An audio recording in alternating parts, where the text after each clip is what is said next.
So I wanted to bring to you guys the Nancy Grace interview with Shanquella Robinson's mom, and she also brought in legal experts in the area of the FBI, medical examiners, and different things to break down the case. If you don't know who Nancy Grace is, she's an American legal commentator and a television journalist. Nancy Grace was also a former prosecutor in Fulton County in Atlanta, Georgia, in the district office for a long time. She's very popular and she really gets down to the nitty gritty of things. So I will be playing this interview. And I want to shout out Truth Teller Danny. She's a YouTube creator who posted the interview with Nancy Grace. So shout out to you, girl. So without further ado, let's listen to this interview. Crime Stories with Nancy Grace.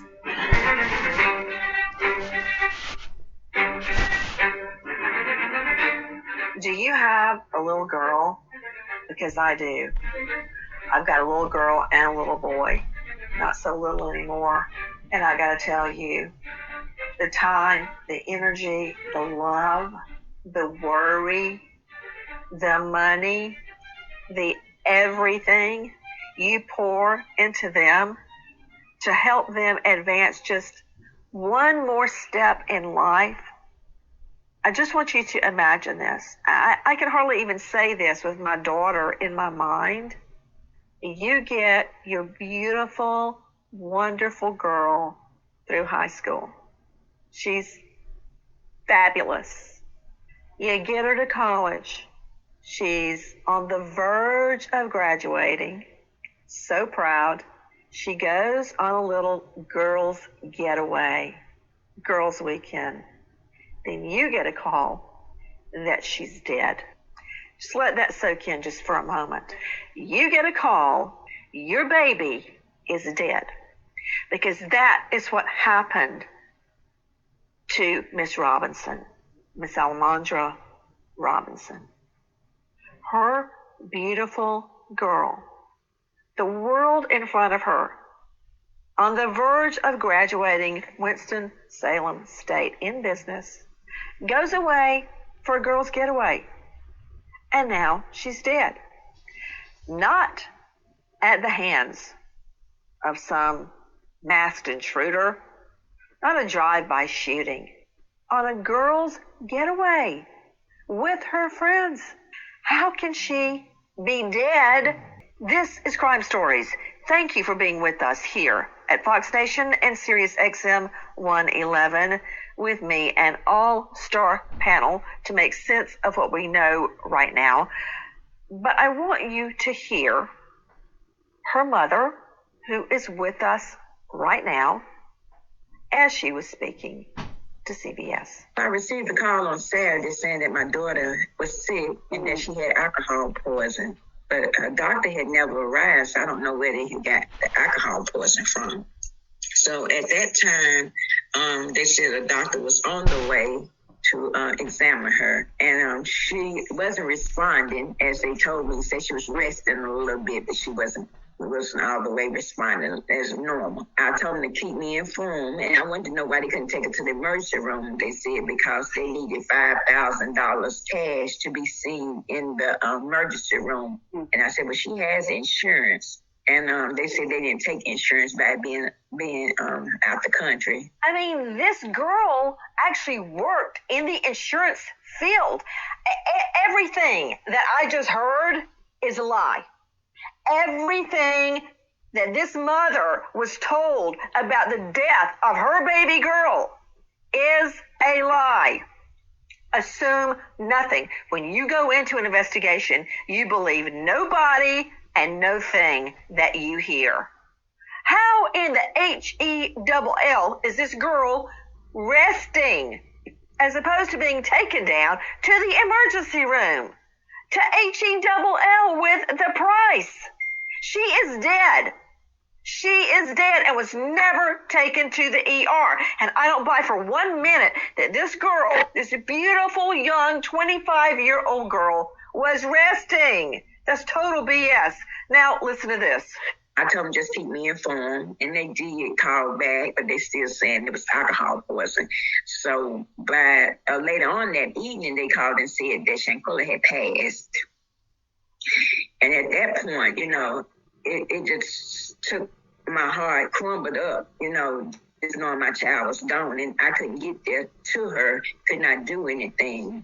And they said the medics came, 3 medics came, and no one couldn't do anything to save her. I'm so mad right now I could chew a nail in half. Joining me, an all-star panel to make sense of the facts as we know them right now, keeping in mind that everything we're learning right now is a lie. I want to go to her mother. I want to go to Shanquella's mother. With me, Mrs. Salamandra Robinson. Miss Robinson, I cannot tell you how sorry I am for what you and your family are going through.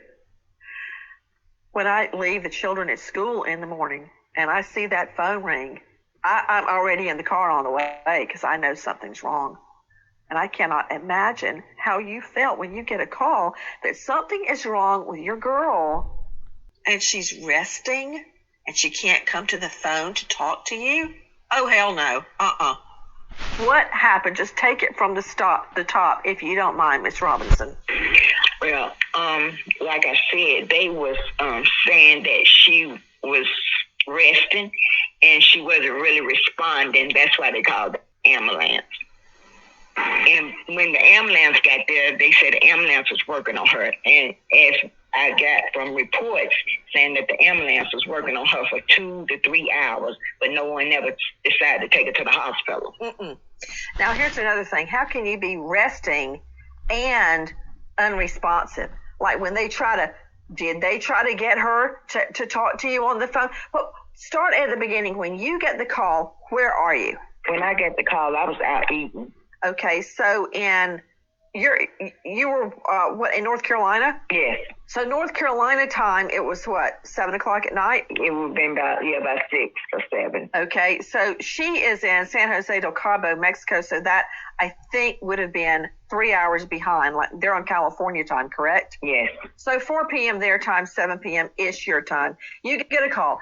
And who called you? Shalea Cook. Who's that? That's supposed to have been her best friend. Did you say Shalea Cook? No, Kalia Cook. Oh, the man. Yes. And he was a friend of hers. He had gone on family vacations. You knew him, right? Yes. Okay. Were they romantically involved? No. Okay. Just a friend. Look, it happens. A lot of people can't believe that can happen. I've had a best friend since law school, a best friend man, study partners the whole way through. So it does happen. So Kalia Cook is her friend. And he calls you, correct? Yes. And he says what to you? That Shanquella wasn't feeling good. He thinks she had drunk too much. She had alcohol poisoning. And I say, what is alcohol poisoning? Because I didn't even know what alcohol poisoning was. Okay, with me, someone that can answer that question very well, Dr. Kendall Crowns, Chief Medical Examiner, Fort Worth, lecturer at University of Texas and Texas A&M, faculty, University of Texas Medical Branch. Dr. Crowns, what is alcohol poisoning?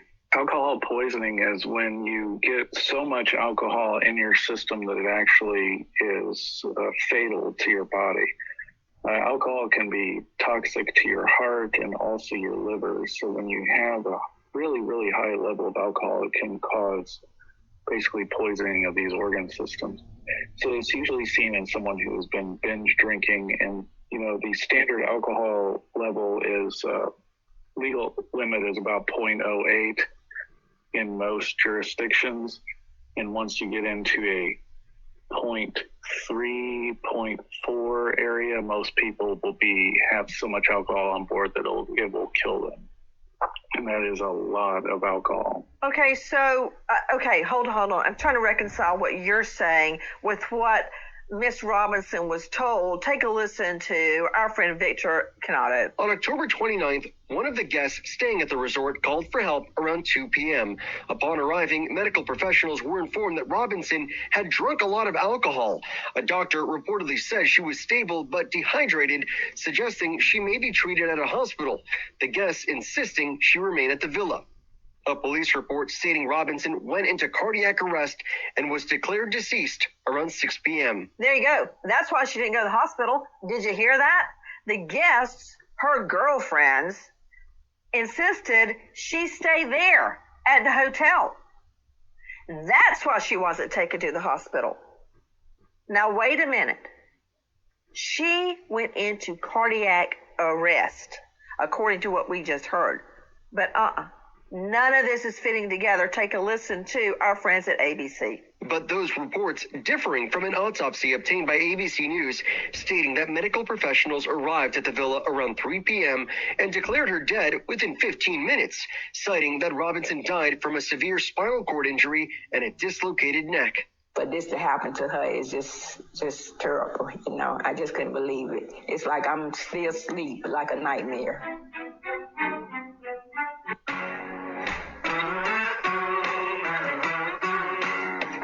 Crime Stories with Nancy Grace.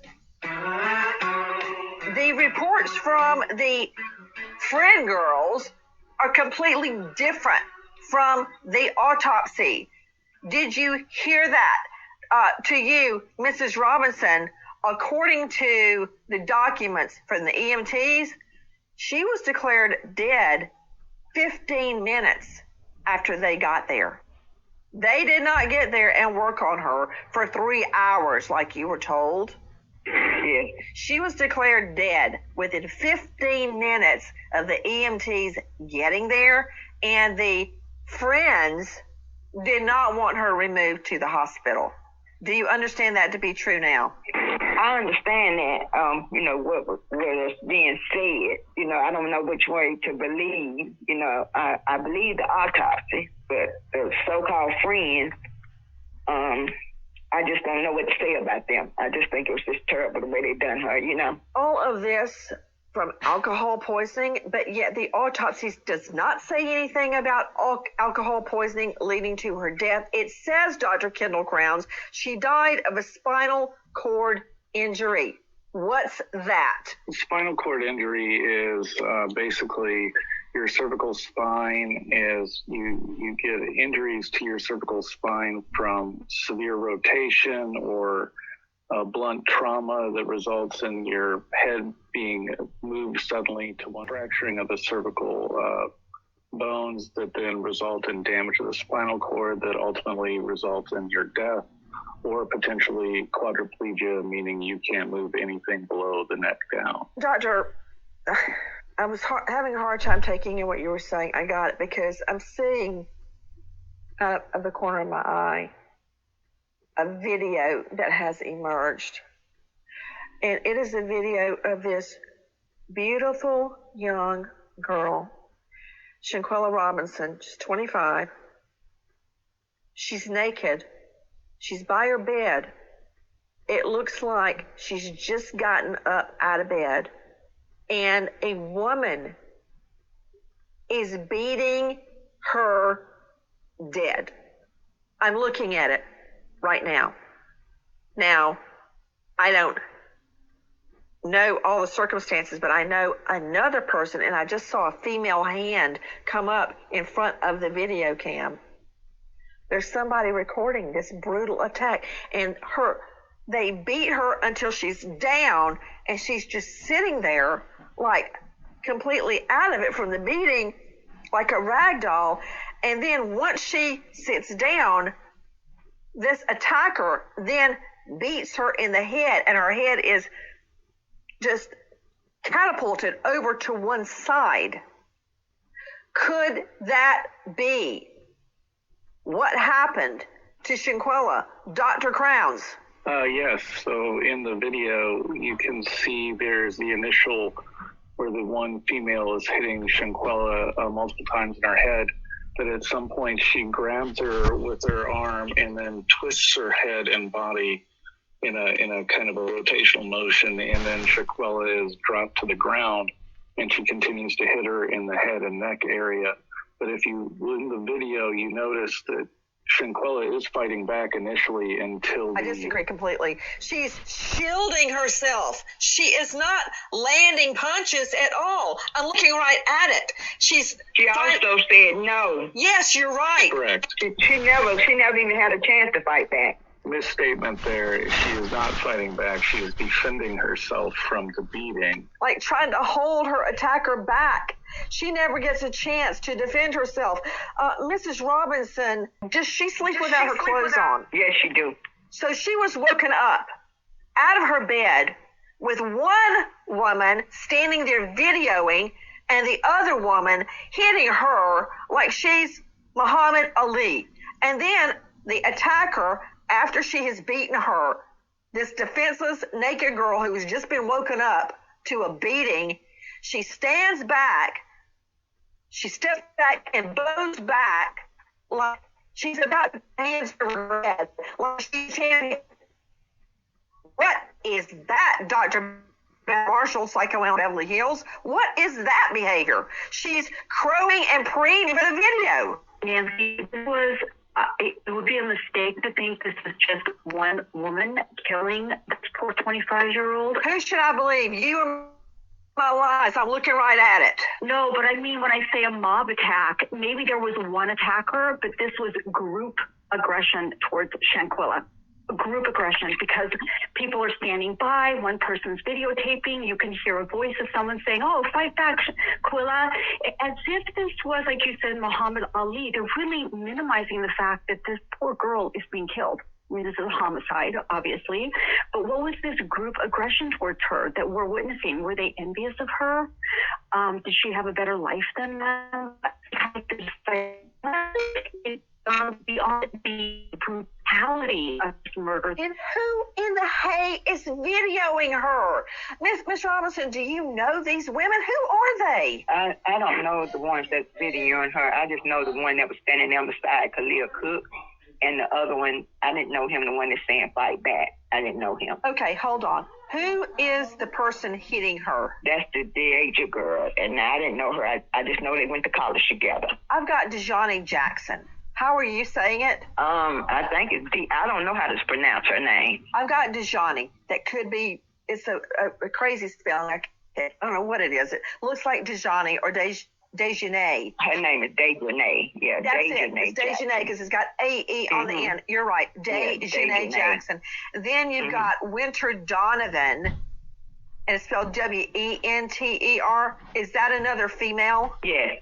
Then you've got Kalia Cook, the friend boy, the man. Yes. So it's those three and your daughter, Quilla, correct? Yes. Guys, this is taking place at a very upscale resort in Mexico. And you can look out the window of their Quilla's suite. It's beautiful. You look right out on the beach and the ocean, palm trees, sand.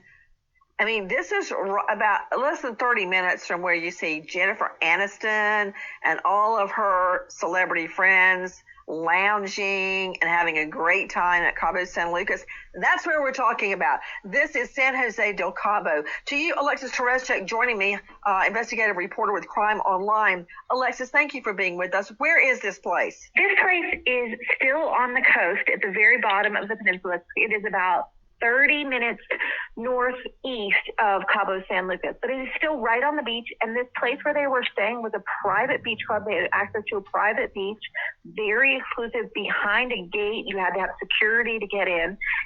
This is not a shack on the beach at all. It is a very, very fancy place that they were all staying. I mean, it looks really nice from what I'm seeing. And that just goes to show Robert Crispin, Robert joining me, private investigator, former federal task force officer with the U.S. Department of Justice, DEA, now private investigator at CrispinInvestigations.com. Robert, this goes to show you can be living in or staying in a 5-star resort and crime will find you, and it's very often those that know you the best. Well, the sad part about it is everyone gives the warnings about going to Mexico. Something's going to happen to our kids when they go down there. But how do you fight against the people that you went there with when they're inside your room? I want Gary Davidson to jump in. He is a partner with Diaz Royce International Law Firm at DiazReus.com. This happens in Mexico at this luxurious resort. Gary Davidson, I want you to hear our friend Erica Jackson at WSOC. They all came to my house on Tuesday and explained what had happened. Salamandra says Shanquella's friends blamed her death on alcohol. Then the Robinson family received a copy of her death certificate. It shows she died 15 minutes after injuring her neck and spinal cord. The report also states Shanquella was found unconscious in the living room, and her death is believed to be violent or accidental. Violent or accidental? And then this video emerges. How can anybody say this is accidental? I mean, to you, Dr. Kendall Crowns, Chief Medical Examiner, Tarrant County, this is no accident. You see the beating. Now we know that she was dead 15 minutes after injuring her neck and spinal cord. Why? Why are you dead 15 minutes after the injury? So usually with these type of spinal cord injuries, what she has is an atlas luxation, which means a dislocation of the first cervical vertebrae. Do you mind saying that one more time? An atlas what? It's an atlas luxation is what the cause of death is listed as. And what that is cervical vertebrae number one. The one right underneath your skull is the atlas.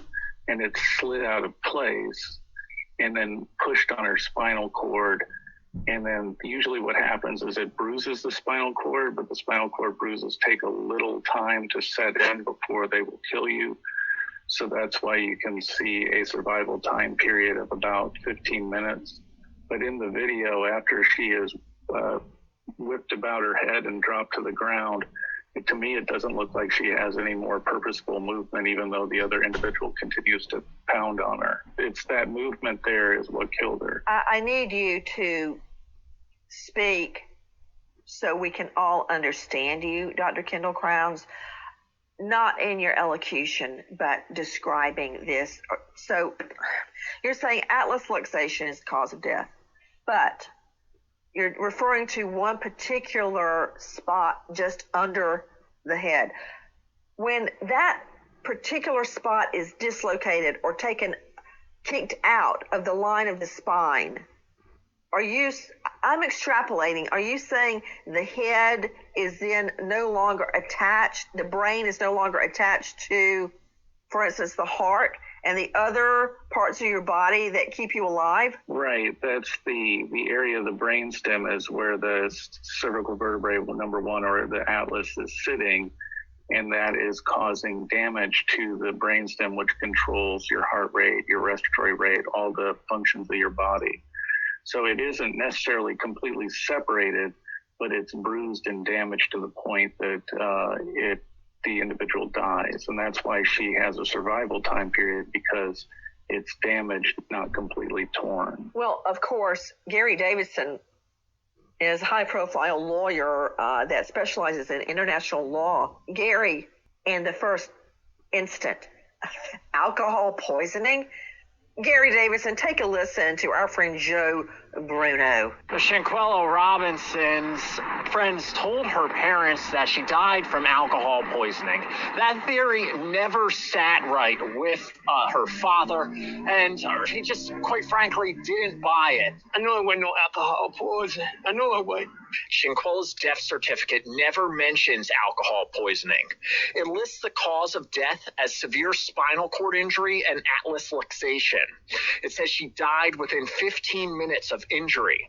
In the box asking if the death was accidental or violent, the medical examiner wrote yes. So, Gary Davidson, one quick round to Dr. Kendall Crowns. Dr. Kendall Crowns, I would like a yes-no answer to these. The autopsy said, did it not, that this atlas luxation was the cause of death, the COD? Yes, no? Yes. Isn't it true that in autopsies that tissue samples are taken and blood alcohol and toxicology panels are run? Isn't that true? Yes. And isn't it also true, Dr. Kendall Crowns, that those samples would have shown if Quella died of alcohol poisoning and also the toxicity in her body, her blood alcohol, correct? Correct. But it didn't mention that, did it, Dr. Crowns? Not that I've seen. It did not. So Gary Davidson, that leads me to this. Not only do they beat the woman, stand by and video this girl getting killed, they then lie about her cause of death to her mother. They lied about it. Now, is lying a felony? No, it is not. But doesn't it suggest to you, Gary, that they lied for a nefarious reason, and that reason being to cover up their involvement in her death? Yes, absolutely.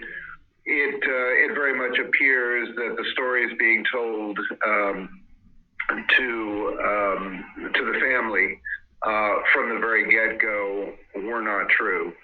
And it does raise the question of whether this was a pre-planned attack, whether it was organized not only by the person who committed it physically, but those around the room.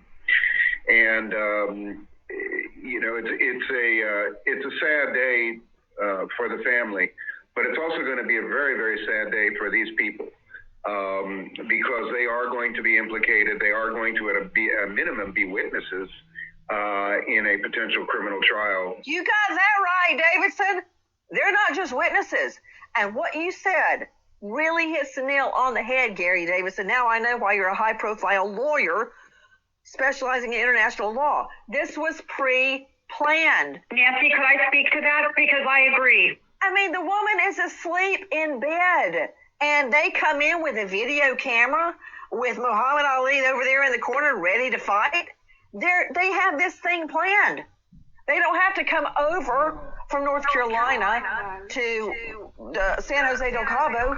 If they planned it in the living room and went in there, this is a premeditated attack, just the way Gary Davidson is describing it. I agree it's premeditated. And Nancy, what's going to be interesting is to look at their texts that they sent each other, emails, other forms of electronic communication as they were planning this trip, as they were on the plane, as they were arriving at this resort. You know, you can premeditate something at an unconscious as well as a conscious level. Okay, Dr. Bethany, you know I admire you greatly. But I'm talking about evidence that can come into court. What they were thinking about in the bathroom on the plane does not matter to me. What matters to me is what I can prove. But you're exactly right. I would look at every single text, email, communication between these people to find out if they wanted to gang up on her from the get-go when they all left to go to Mexico. And that's where you come in, Robert Crispin, about how we're going to get a hold. And Nancy, the video? Yes? The video is another form of aggression. It didn't start just before the trip or on the plane or in their electronic communications. Someone videotaped that and then put it on the internet. You know why they put it on the internet? They wanted to further humiliate Shanquella. Showing her without her clothes on being attacked. I want you to hear in our Cut 10, our friends at WSOC, our Cut 10. Please, Jackie. Salamandra says she came across this video. Salamandra identified the people in the video as Shanquella and her Cabo travel partners. You can hear someone in the video ask if Quella could at least fight back. There wasn't no fight. They attacked her. It was never a fight. She didn't fight. They attacked her. Now, Salamandra says she has more questions than answers. She wants justice for her daughter. She was a good child and had a great heart. And she did not deserve to be treated like that. Ms. Robinson, I keep looking at this video and imagining my little girl being attacked and beaten dead like that. Where did you find this video, Ms. Robinson? Online. Someone sent the video to us online. Someone sent it to you? Yes. When the video probably was, I believe the video was out before Shanquella actually had died, because someone called me and told me before they even arrived back to Charlotte from North Carolina that they was over there fighting her. So I didn't know how true it was. So after they got back, Shanquella had passed, the video had surfaced on Facebook, and someone sent it to my family. It started coming out. The video started coming out. That is a really big deal. Alexis Tereshchuk joining me, crimeonline.com investigative reporter. Alexis, is that correct? And I'm going to follow up with you, Crispin, about how I can prove it's correct. I can't just blurt it out it's correct without knowing. Alexis, is it possible these girlfriends post the video of Quella completely naked being beaten to her death in the bedroom before she's even pronounced dead? Yes, and that's what the timestamps and the information that has shown up on different websites where the video has been seen shows that it was almost like it was not a live broadcast, but really in real time happening. It didn't show up weeks later. It showed up almost immediately. How can I prove that, Robert Crispin? So this is one of the reasons that the FBI is involved now, because they have a unit called the extraterritorial unit for crimes when you get a request from foreign governments to help them investigate cases for crimes against U.S. citizens, which I'm sure you're very well aware of that. How we're going to prove this? Social media, it's all digital. And through subpoenas, we're going to get IP addresses. We're going to get who owns the phone that sent that. We're going to get the accounts. We're going to get everything. And it's just going to slowly start to unwind on, one, who owned the phone that shot that video, who posted that. And this case with that video is just probably the most key piece of evidence that any investigator wishes they had on so many other crimes. It's people just don't think.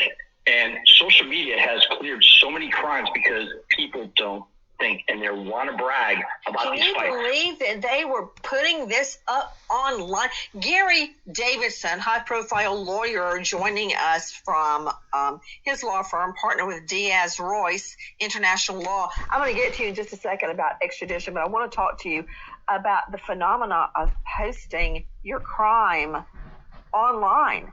What kind of a sick killer would do that? They're proud of it. They're posting it. It's a badge of honor. Well, they can tell that to Satan, because I'm pretty sure that's where they're headed.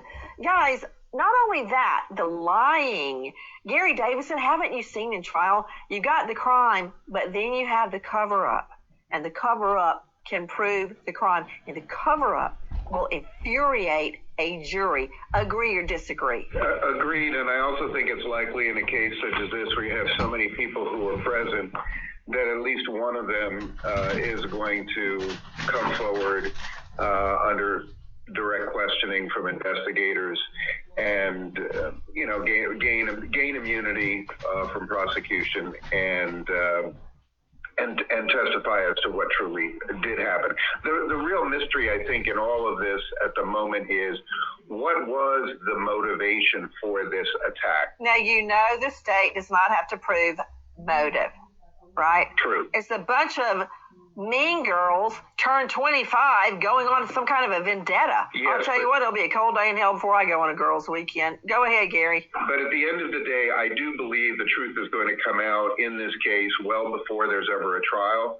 And there may very well be a trial of all of the people who were present. Oh, no, they all need to go to trial. I don't need them as witnesses when I've got this video. And don't you know, Gary Davidson, if they're stupid enough to post the video, then they have been exchanging emails and texts and snaps all this time. I cannot wait to get my hands on all their communications post-murder. Miss Robinson with me is Quella's mom, Salamandra Robinson, who is summoning up the strength to talk about this. She is deep, deep in mourning. And when we first started talking off camera, she said it made her sick to her stomach. And when I look at this video, I thought I was going to get sick to my stomach just watching it, much less it being her little girl. I understand that you Zoomed with her on Friday, the day before she was killed, and she was upbeat, was having a good time the day before, right? Did she discuss any tensions with the other women? No, I talked with Shanquella and I watched her Instagram. She spoke and she seemed to be very happy. Sound like Shanquella normally sounds. And like I said, I told her enjoy yourself. She said she was getting ready to eat. The chef was cooking some tacos. I said, well, enjoy yourself. I will talk to you tomorrow and love you.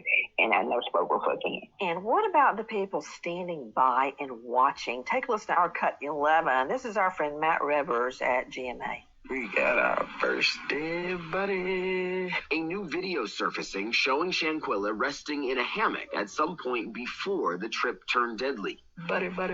I heard some stuff, a dead body. And, that just make me wonder, that was they playing all the time. This on the heels of the now viral video, Too Violent to Show, of a female roommate appearing to assault Shanquella. They just stood there and watched and didn't even try to stop it or break it up. She wasn't even fighting back. They attacked her. And what about these so-called friends, since they've all come home from Mexico? Take a listen to our Cut 17, Anne-Marie Green, Dana Jacobson, CBS. Shanquella was sweet, very kind. She had a heart of gold. She loved everybody. She didn't mistreat nobody. Never, no one could possibly ever say anything bad about her because she was a good person. Was she close friends with the people that she went on this trip with? Well, all I know that she went to college with them. And one of the guys supposed to have been her best friend. And he had went on family trips with us, and he'd been to the family house. We've all been on trips together, just good time. And I never thought that he could be that low to do my child like that. Have you heard from him since all of this happened? Yeah, he came to the house 4 days in a row until he found out we knew what the autopsy said. And you haven't seen him since? Haven't seen him since. So let me understand this, Mrs. Robinson. The friend, Kalia Cook, comes to your house several times after they get home from their vacation. But as soon as the true cause of death comes out, this dislocation, the atlas luxation of the spinal cord, then he suddenly quits showing up. And I bet you haven't heard from any of them ever since you learned the true cause of death, right? Yeah, it's true. Because they're all lying. Yes. And they know that you know. What I don't understand is why the case is not moving forward. What's going on with the Mexican authorities? Take a listen to our Cut 14, our friends at WSOC. Investigators in Mexico now say they believe that Robinson was killed. It's significant because her parents said that they were originally told that she died of alcohol poisoning. So if they know she was killed, she was murdered, what's the holdup, Gary Davidson? The holdup is extradition. Extradition is a process where individuals are summoned through official channels between governments to return to the place where they are alleged to have committed a crime. And in this case, the Mexican government is seeking extradition of the individual who is accused of actually undertaking the attack on the victim, so there's a process, a court process that has to be followed by the United States government, and ultimately there is a treaty between the United States and Mexico. Gary, I've done extraditions. It's really easy. It's not a long process. We in the U.S. have to arrest these POCs, these so-called friends on a girl's getaway. We got to arrest them. We take them to court, and there's just a couple of questions. You get their fingerprint, and you say, are you Gary Davidson? And if the person says yes, it's all over because you have a signed governor's warrant from Mexico. And all you need to do, you don't have to establish guilt or innocence. All they have to do is establish, are you Gary Davidson? And if you tell me no under oath, I compare your fingerprints, I see that it's you, and bye-bye. You got a chain on your hands, and you're on the way to Mexico. That's all there is. It's not a fact-finding investigation in court. It's very simply, are you Gary Davidson? That's all I want to know. That's all an extradition is. Then you send the person to the venue, the jurisdiction, to be tried. Isn't that right? In most instances, that is correct. Of course, we're assuming that the U.S. government has been able to locate the individual that they're seeking, which is not something you can always assume. Gary, they're all over Facebook. How hard can it be? One would think by now it would have been accomplished, but I'm not behind the scenes, so I can't answer beyond that. Miss Robinson, he's right. Gary Davidson is correct. Miss Robinson, what are they telling you? Well, they're not telling me anything. They're not even telling me whose name is on the arrest warrant that they have. But we know there's a one out there, and we're hoping that they relocate them real soon. We haven't heard any more. Do you know where these girls are? No, I have no idea. Well, they went to college with her. They could afford a Mexican vacation. They had to have a passport. We've got to know where they live. They stopped the passport. They know where each one of them live. All of them is somewhere hiding. None of them is at the address that's on their passports. None of them there. I'll tell you what. I can't wait for a jury to hear about how they hid under the bed at Mommy's house while cops are trying to find them more evidence of guilt.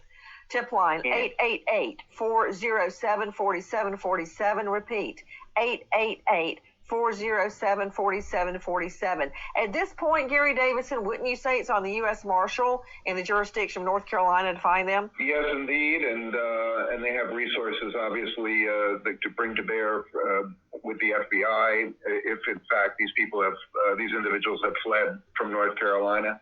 They will be caught. They don't sound like the type of people who have unlimited funds. They're not criminal masterminds either, Gary. They're the ones that posted the video. So, okay, you heard Gary Davidson. U.S. Marshals, it's time for you to do what you do best and bring these people to extradition to Mexico where they can rot in the Mexican jail cell. Goodbye, friend. So glad Nancy Grace hopped on this case, because a lot of people look to her in these type of situations to hear from her journalistic point of view. Also, the doctor who spoke and stated that with what happened to her, her brain was disconnected basically from the heart. That is just so traumatic what she went through in that process. And I do personally, and this is my opinion, believe she was dead way before it was stated. I don't think she lived all those hours. I think they just knew she was dead, and all the facts are not clear on what happened once the maid and the doctor and the Red Cross and everybody came. But what we do know is she suffered, whether it was 15 minutes or 3 hours. It's just horrible and horrendous that somebody could do this. But there was some good, valid information given. So see there at the end, when Nancy Grace was talking to Gary Davidson, he was stating that it's a process through the court system. And if you missed it, Gary Davidson is an international lawyer. So that means he's a lawyer worldwide. And if you looked at my last video that I posted, where Gerardo Zuniga, the investigator down there in Mexico, he was stating the same thing, that it is a process. And also, Shanquella's mother was stating that they don't even know who is on the arrest warrant. And that kind of backs up again Zuniga's claims that they cannot give out any information at this time until Dejanay or whomever they have is down there with the charges attached to them. We'll just have to see what happens, and we just need to continue to keep Shanquella's name alive to make sure everybody that was involved do get their day in court. So we're going to continue to fight for you, Shanquella, and we're going to continue to make sure that we keep your name alive. So thank you so much, everyone, for watching. Continue to keep putting her name out there so that justice will be served. And please leave me your thoughts and comments on this Nancy Grace interview in the comments below. And as always, thank you so much. I appreciate you watching. And remember to stay woke. Things change quickly.